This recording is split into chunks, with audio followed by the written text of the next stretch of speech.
여러분 안녕하세요. 먼저 양해하는 말씀을 드릴게요. 제가 목소리가 아직도 잘 돌아오질 않았는데 그래도 대화가 가능하겠다 싶어서 마이크를 잡았습니다. 오늘 솔로몬에 대해서 살펴보겠습니다. 기도합니다.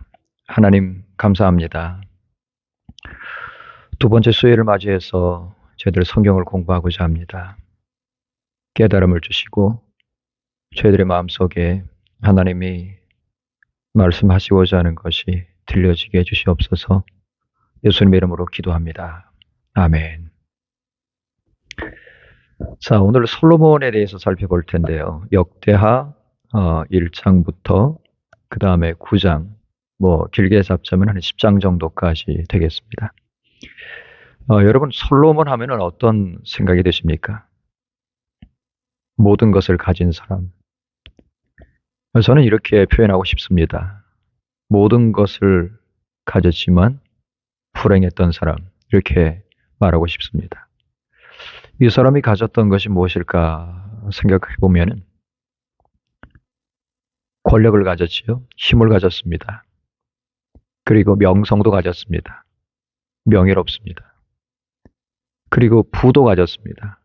돈이 많고 부족한 것이 없습니다. 그리고 지혜와 지식도 가졌습니다.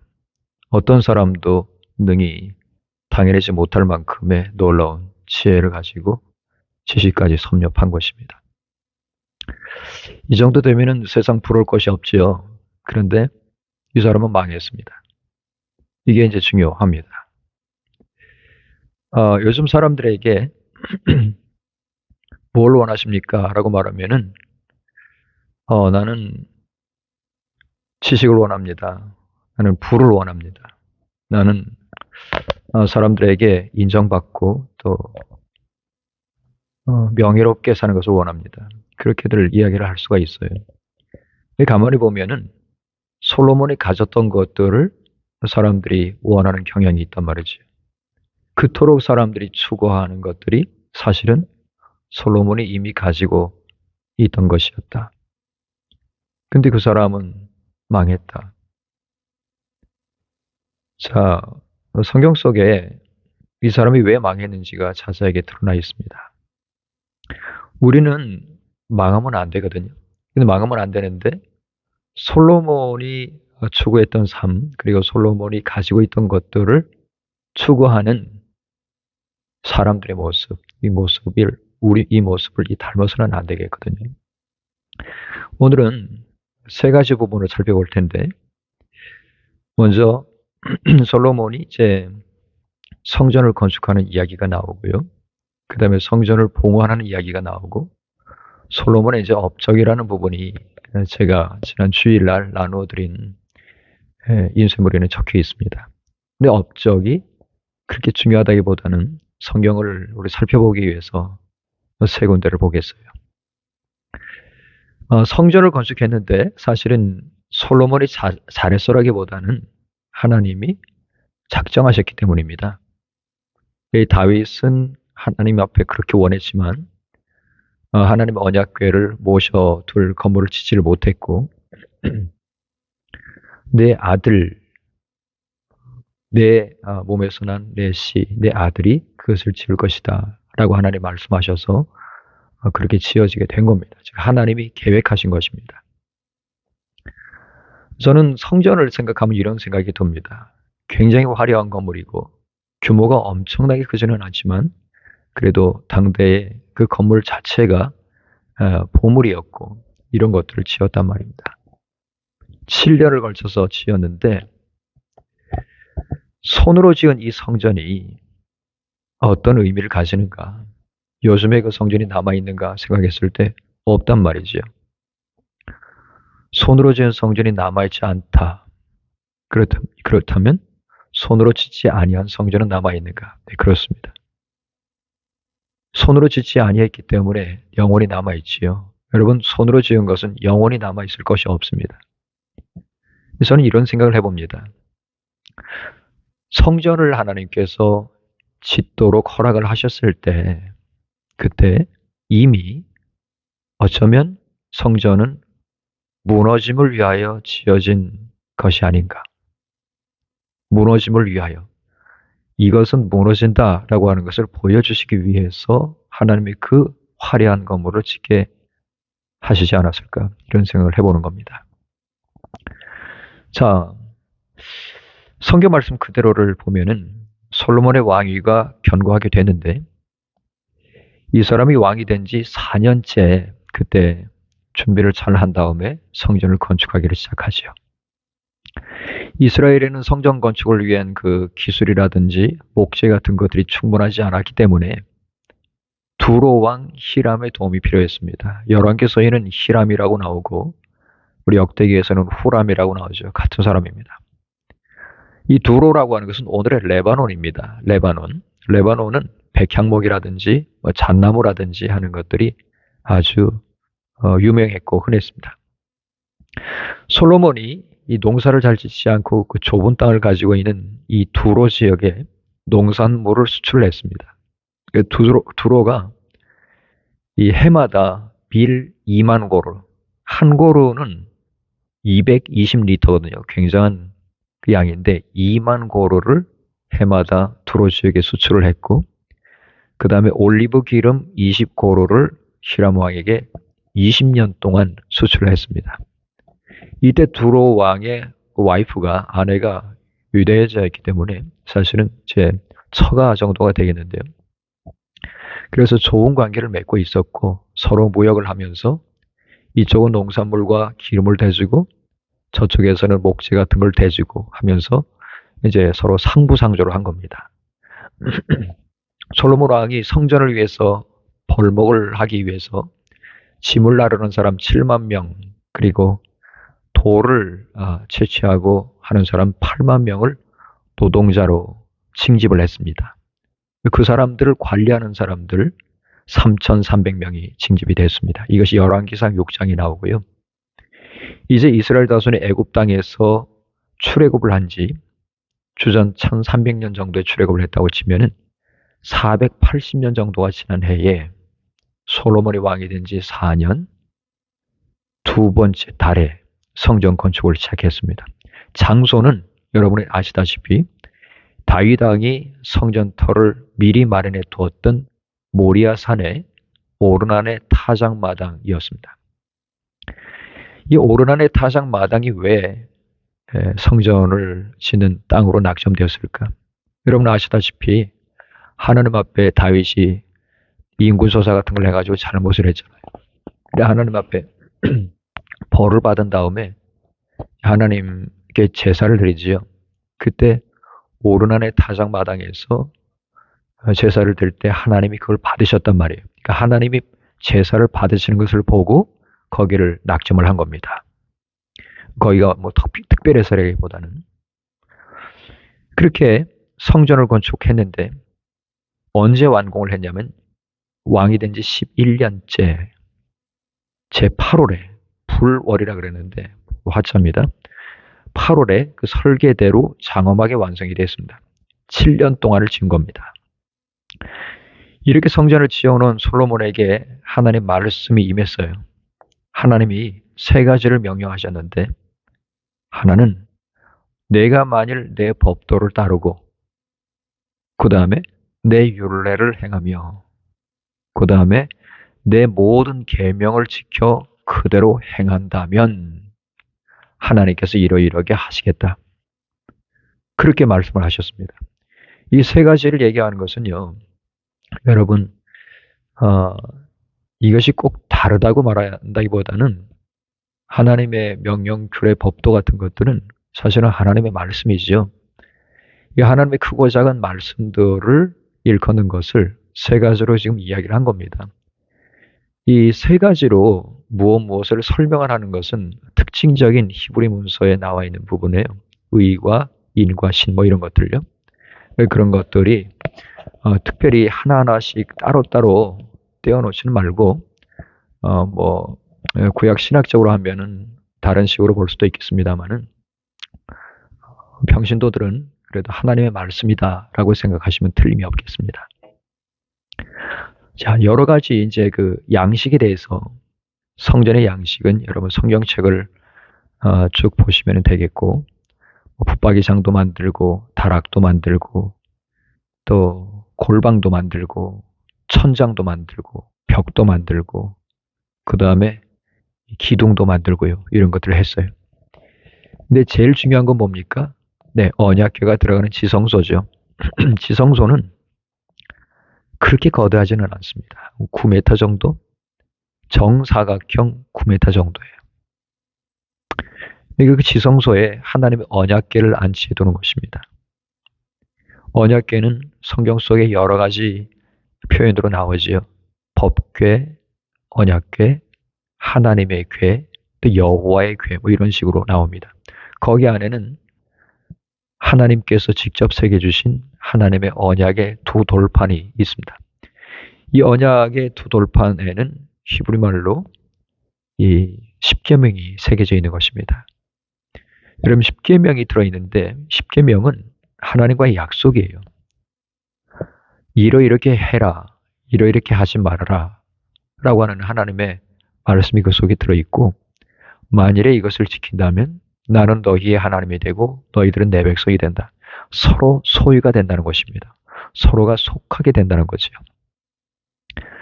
그것이 이 중심 속에 탁 들어있을 때, 그때는 지성소 속에 하나님의 약속이 들어있는 것입니다. 여러분, 약속이 있기 때문에 믿음이 있는 거예요. 아무런 약속이 없는데 허공을 믿는 건 아니잖아요. 우리는 약속이 있기 때문에 믿는다는 것입니다. 즉 예수께서 우리의 구원자의 되심을 약속하는 약속을 믿기 때문에, 예수님이 말씀하신 것을 믿기 때문에, 예수님이 다시 오신다고 약속하신 것을 믿기 때문에, 그리고 예수님이 명령하신 것을 분명하게 우리가 알고 믿기 때문에 주의 말씀을 전파하면서 고난도 당하고 살아가는 거예요. 이런 약속이 있기 때문에 우리는 옛날 약속과 새로운 약속, 구약과 신약 속에서 우리는 그걸 붙들고 살아나가는 거죠. 그래서 하나님이 이렇게 눈에 보일 수 있도록 보이지 않는 하나님의 말씀을 주신 것, 이 두 돌판을 가장 중심에 내밀한 곳에 모셔둔 것입니다. 이것은 하나님의 임재의 상징이고 하나님의 약속의 상징이기 때문이었어요. 자, 그래서 제일 중요한 건 뭐냐? 하나님의 약속의 돌판입니다. 또 엄밀하게 말하자면 돌판이라기보다는 그 속에 들어있는 보이지 않는 하나님의 약속이지요. 이제 성전을 봉헌합니다. 하나님 앞에 드리는데 성전을 완공한 다음에 바로 하지는 않았어요. 바로 하지는 않고 거의 1년 동안을 기다렸다가 초막절에 맞춰서 하게 되었습니다. 초막절은 장막절이라고 하기도 하는데 이스라엘이 광야 생활을 회상하면서 우리가 광야 시절 때 하나님 우리와 같이 계셨다, 이거를 기억하기 위한 것이지요. 히브리 달력으로는 이제 7월이고 요즘 양력으로는 딱 요즘이 되겠어요. 요즘 딱 9월, 10월 이때 사이에 해당합니다. 성전 봉헌 때 여호와의 단 앞에서 온 이스라엘 회중이 보는 앞에 딱 마주서서 솔로몬이 하늘 향해서 손을 들고, 자기 아버지도 그렇게 한 걸 봤거든요. 손을 들고 기도합니다. 이 기도 내용이 굉장히 중요한데 성전 봉헌을 하면서 어떤 의미를 솔로몬이 가지고 있었는지를 분명히 알 수가 있어요.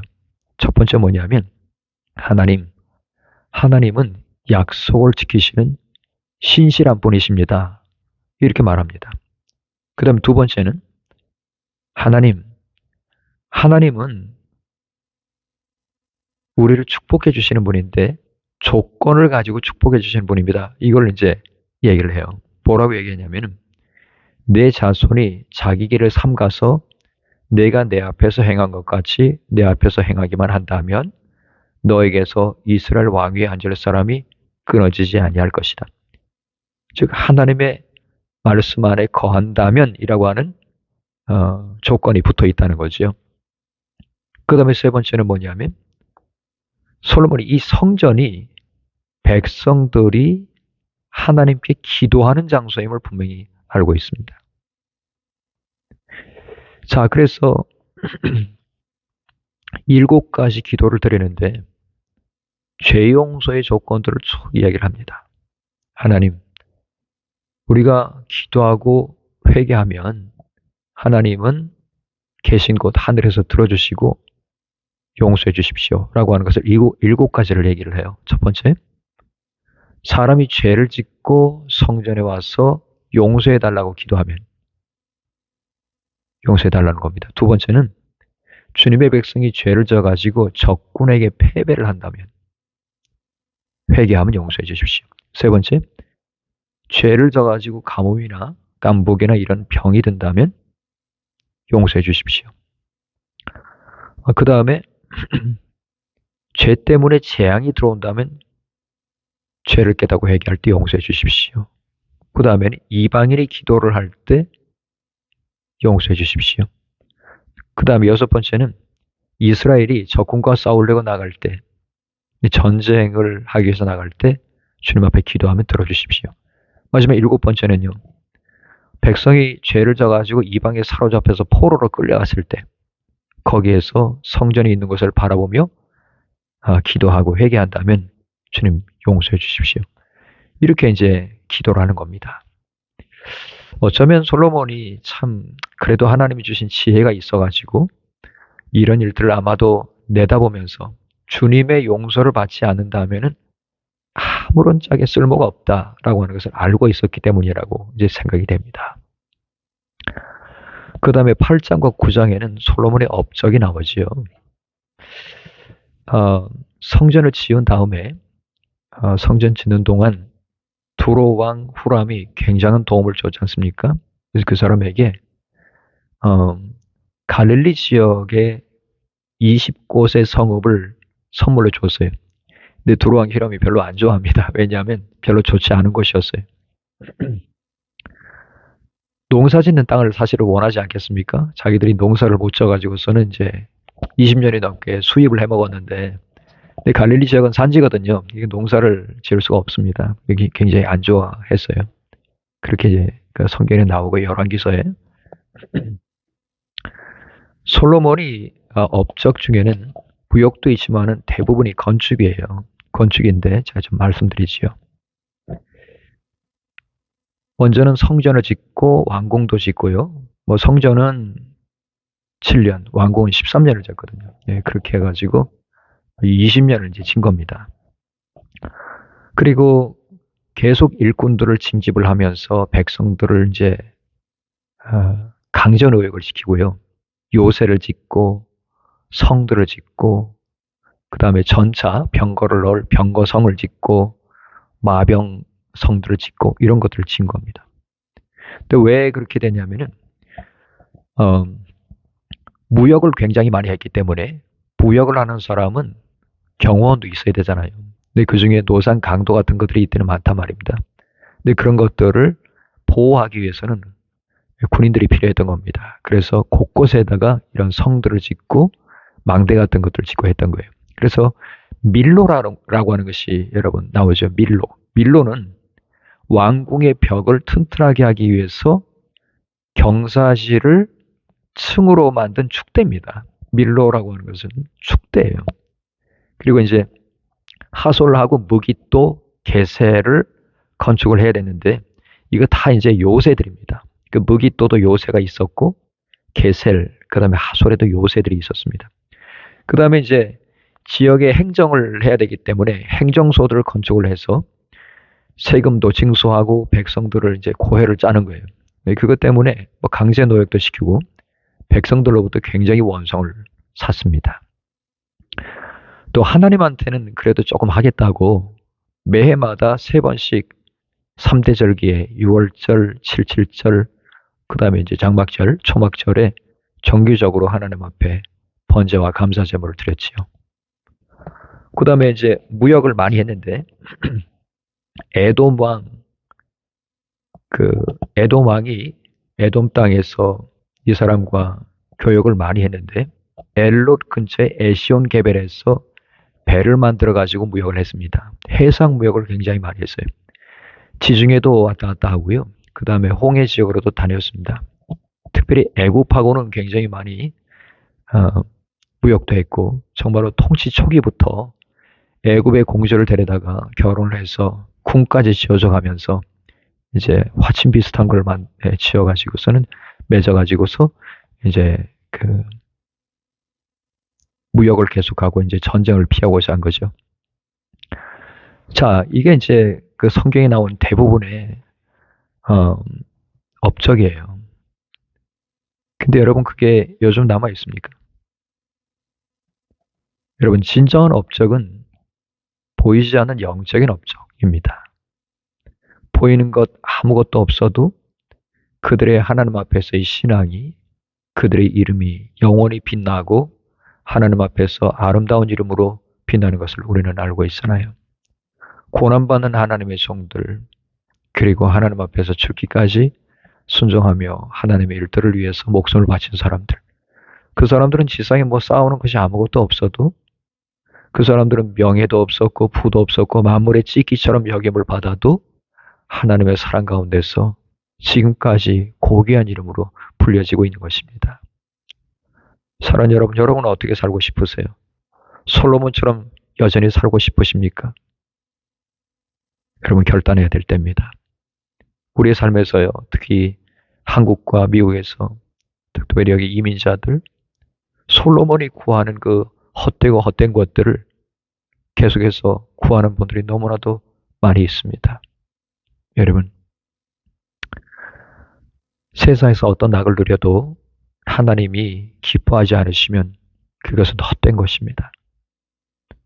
오늘을 살아가면서 하루하루를 하나님이 기뻐하시는 받아들이심직한 삶을 사는 것이 진정한 지혜인 줄 믿습니다. 우리 같이 기도하겠습니다. 하나님, 저희들이 솔로몬이 가졌던 것들을 조금도 부러워하지 않고 아버지 하나님의 놀라운 은혜 가운데서 살아가는 주님의 은혜만을 구하게 도와주시옵소서. 예수님께서 일찍이 솔로몬이 입은 모든 것으로도 이 꽃 하나만 하지 못하였다라고 말씀하신 것을 꼭 기억하게 도와주시옵소서. 예수님 이름으로 기도합니다. 아멘. 여러분 대단히 감사합니다.